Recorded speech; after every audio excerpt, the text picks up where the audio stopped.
दौरान मारा जा रहा है मुसलमानों को सिर्फ मुसलमान होने के नाम पर। आप रास्ते में चल रहे हैं तो आपको पकड़ के कहा जा रहा फलाना नारा लगाइए, नारा लगाइए। जब आप ट्रेन में चलते हैं तो वहां आपको गोलियां मारी जा रही है।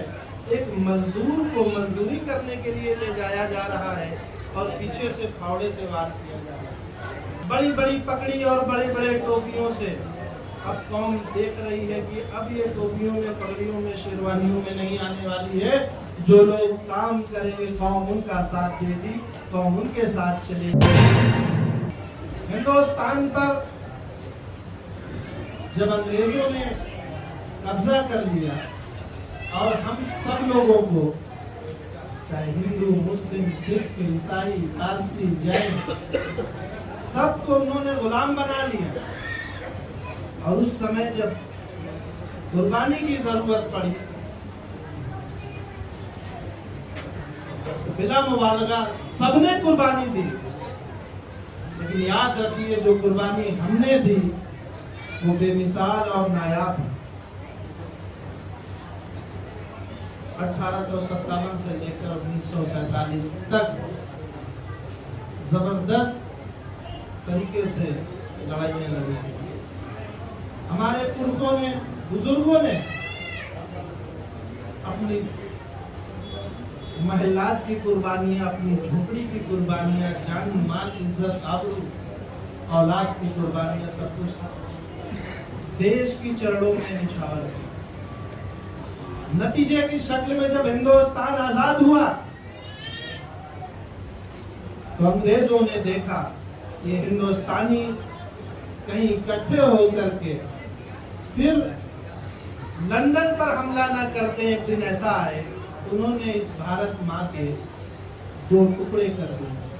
क्यों हुआ, कैसे हुआ, किन किन लोगों ने कराया, ये एक अलग विषय है। लेकिन बहरहाल नतीजा ये रहा कि हिंदुस्तान के 2 टुकड़े हो गए। और उस वक्त हमसे कहा गया, हमारे पुरखों से कहा गया कि आप चले जाइए पाकिस्तान। हमें यानी ऑप्शन दिया गया, विकल्प दिया गया कि आप अगर चाहें तो पाकिस्तान जा सकते हैं। लेकिन वहीं पर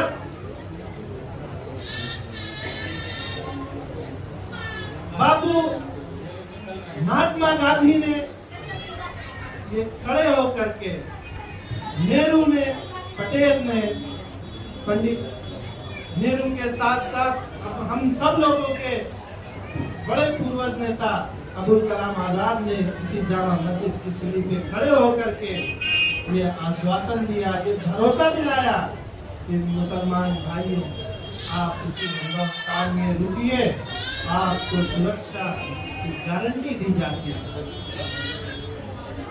मेरे भाइयों, आज इन सभी महान पुरुषों की रूहें अपनी अपनी जगह तड़प रही होंगी, जो हाल आज हमारे इस हिंदुस्तान को कर दिया गया।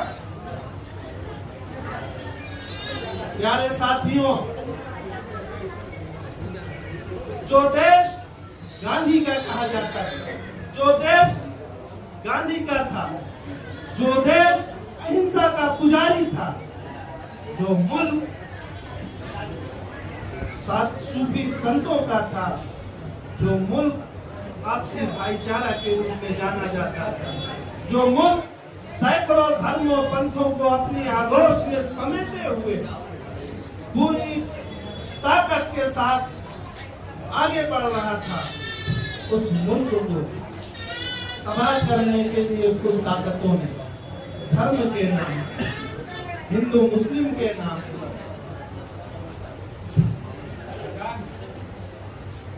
तोड़ने की, बांटने की कोशिश की, सिर्फ इसलिए कि उन्हें सत्ता की चाबी मिल जाए।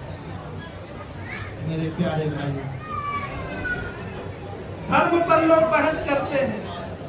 धर्म सीधा सीधा ये संदेश देता है कि जहां पर धैर्य हो, संतोष हो, आपसी भाईचारा हो, जहां प्यार और मोहब्बत हो,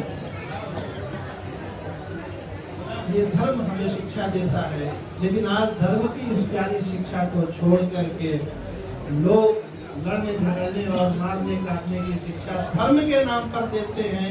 ये हिंदुस्तान के लिए सबसे बुरे दौर की तस्वीर है। मेरे प्यारे साथियों, आज जब आजादी के वक्त हमारे पूर्वज गठरी बांध करके जब इस बात पर डर रहे थे कि पता नहीं इस मुल्क में हमें सुरक्षा मिलेगी, विकास मिलेगा, हमें रहने दिया जाएगा कि नहीं दिया जाएगा, रहा कुछ लोगों के दिलों में तो गांधी जी ने कहा नहीं, ये हिंदुस्तान सबका है, यहाँ आप रहिए। अबुल कलाम आजाद ने जामा मस्जिद की सीढ़ी से हमें रोका और देश के ज्यादातर लोग रुके, क्योंकि हमें संविधान ने ये गारंटी दी थी कि आप सुरक्षित रहेंगे। लेकिन आज जब ट्रेनों में पर सफर के दौरान मारा जा रहा है मुसलमानों को, सिर्फ मुसलमान होने के नाम पर। आप रास्ते में चल रहे हैं तो आपको पकड़ के कहा जा रहा फलाना नारा लगाइए, ढेगा नारा लगाइए। जब आप ट्रेन में चलते हैं तो वहां आपको गोलियां मारी जा रही है। एक मजदूर को मजदूरी करने के लिए ले जाया जा रहा है और पीछे से फावड़े से वार किया जा रहा है। जब ऐसी स्थिति आ जाए साथियों, सही कहा हाफिज साहब ने, 1989 में ऐसे हालात देश के नहीं थे जब हमारे दलित भाइयों को ताकत मिली, बहुत जरूरी। आज उससे कहीं ज्यादा बुरे हालात हैं मुसलमानों के साथ में, हमारे साथ में। तब हमें इस बात की जरूरत पड़ी कि हमें भी सेफ्टी एक्ट में शामिल किया जाए, हमें सेफ्टी एक्ट अदा किया जाए, हमारे लिए सुरक्षा का कानून बनाया जाए। मैं बहुत शुक्रगुजार हूँ हाफिज सर्वर साहब का, उन्होंने इस मुद्दे पर एक लड़ाई लड़ी, इस मुद्दे को लेकर के आज लोगों के बीच में है। तो मैं गुजारिश करूंगा कि कोशिश करें आप, हम लोग कंधे से कंधा मिलाकर आपके साथ चलेंगे देश की सभी राजधानियों में। जिस तरह से आज देश की इस राजधानी में, नई दिल्ली में, महबूब इलाही की चरणों में, उनकी चौखट से आप पूरे मुल्क को ये संदेश दे रहे हैं कि आज सेफ्टी एक्ट की जरूरत है, आज अत्याचार निवारण कानून की जरूरत है, यकीनन जरूरत है। और मैं सलाम पेश करता हूँ आपकी इस टीम को, ऑल इंडिया यूनाइटेड मुस्लिम मोर्चा को, जिन्होंने इस महत्वपूर्ण मसले पर लोगों की नजर कराने की कोशिश की। मेरे प्यारे साथियों, मैंने पहले ही कहा कि एक दो जख्म नहीं सारा बदन है, दर्द बेचारा परेशान है, कहाँ से उभरूं। लेकिन फिर भी मैं अपने कौम के लीडरान से ये बात कहना चाहता हूँ कि अब कौम जाग रही है। बड़ी बड़ी पकड़ी और बड़े बड़े टोपियों से अब कौम देख रही है कि अब ये टोपियों में, पगड़ियों में, शेरवानियों में नहीं आने वाली है। जो लोग काम करेंगे कौम उनका साथ देगी, कौम उनके साथ चलेगी। ये बात कान खोलकर सुने वो लोग जो तथाकथित तौर पर कौम के नाम पर लाजमी करने का काम करते हैं और कौम को गिरवी रखने का काम करते हैं। साथ ही साथ मैं सेकुलर पार्टियों से भी ये बात कहना चाहता हूँ उस मंच के माध्यम से कि आज के इस समय में अब हिस्सेदारी और भागीदारी देनी होगी। अब हमारी कौम नहीं मानने वाली है। नारेबाजी से, जिंदाबाद से बड़ी प्यारी बात कही हमारे भाई ने कि जिंदाबाद जिंदाबाद कहते करते तो हमारी चौथी पांचवी नस्ल करती है। लेकिन अब साथियों, हमें चेतना होगा, हमें मुद्दों पर बात करनी होगी, मुद्दों पर समर्थन देना होगा। राजनीतिक पार्टियों को इस मसले पर भी हमें काम करना होगा। मेरे प्यारे भाइयों, हो गई है पीर पर्वत सी पिघलनी चाहिए, हो गई है पीर पर्वत सी पिघलनी चाहिए। इस हिमालय से कोई शम्मा निकलनी चाहिए।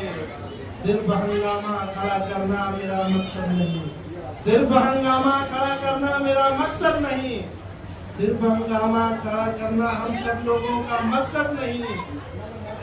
मेरी कोशिश है, हम सब की कोशिश है ये सूरत बदलनी चाहिए, ये सूरत बदलनी चाहिए। मेरे सीने में सही नहीं तो तेरे सीने में सही, वो कहीं भी आग, लेकिन ये आग जलनी चाहिए। और कौम मिल्लत के नाम पर मैं सभी देशवासियों से एक गुजारिश करना चाहता हूँ, ये देश सबका है और इस देश को जिस तरह से तबाह किया जा रहा है, अगर पूरी क्षमता और ताकत के साथ, क्योंकि एक बात तो साफ है मेरे भाई, अगर आज हमारे आपके किसी भी मेहमान के साथ में अगर उनके पैर में चोट लगी होती, हाथ में चोट लगा होता, उनके सीने में दर्द होता, तो यहाँ शायद ना आ पाते। आंख दिख रही होती, जबान में लड़खड़ाहट होती तो लोग ना आ पाते। क्यों? क्योंकि अगर जिस्म का एक भी हिस्सा काम नहीं कर रहा होता तो हम बीमार कहे जाते हैं, अपंग कहे जाते हैं। मेरे भाइयों, इतने बड़े देश के दूसरी सबसे बड़ी आबादी अगर तबाह बर्बाद करने की साजिश उसकी की जाएगी, तो आप बताइए, अगर ये बर्बाद हो गया तो क्या हिंदुस्तान तरक्की करेगा? क्या देश तो जो बाप दिखाए जा रहे हैं, क्या ये देश विश्व गुरु बन पाएगा? क्या ये देश विश्व का नेतृत्व कर पाएगा? जिस देश की दूसरी सबसे बड़ी आबादी तो अगर मिटाने की साजिश की जाएगी या कोशिश की जाएगी, कभी नहीं हो सकता। इसलिए मैं इस माध्यम से अपनी बात करता हूँ, पूरे देशवासियों से निवेदन करता हूँ कि वतन की फिक्र करना ना, मुसीबत आने वाली है। वतन की फिक्र करना ना, मुसीबत आने वाली है। तेरी बर्बादियों के मशवरे हैं आसमानों में, अगर फिर भी संभले है हिंदुस्तान वालों, तुम्हारी दास्तां तक न होगी। दास्तानों में एक बार फिर मैं इस मुद्दे का पूर्ण रूप से समर्थन